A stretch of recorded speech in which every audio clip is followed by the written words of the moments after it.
Did Mrs. Pepper from Blue's Clues cheat on her husband, Mr. Salt? Here's my analysis. It all starts in the 1997 episode Blue's News, where they reveal their new baby, Paprika. This seems to be an average depiction of a mixed-race couple, including a black mother and a white father, presumably both French based on their accents. This is important. The same holds true when they reveal their second child, Cinnamon, in 2001. All seems normal until 2019, when Blue's Clues debuts the couple's newly born twins, Sage and Ginger.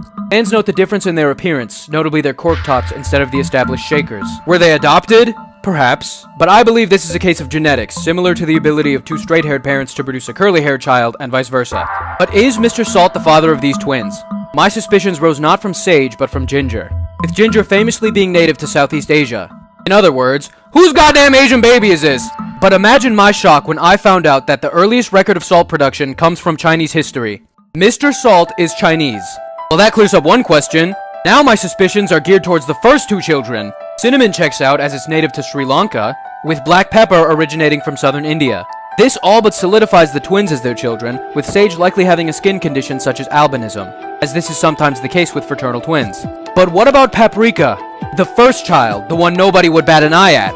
Well, Paprika is Mexican.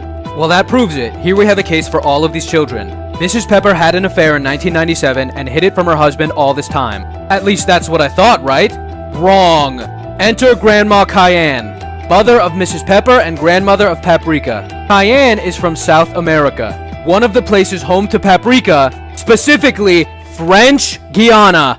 It all makes sense now. Mrs. Pepper, a beautiful Southeast Asian Latina woman, met Mr. Salt, a Chinese-French immigrant. The two bonded over their shared language and love of cooking, and have since started a loving family and been an icon for generations. This is not an ad. I am just so goddamn hyped for this new Blue's Clues movie.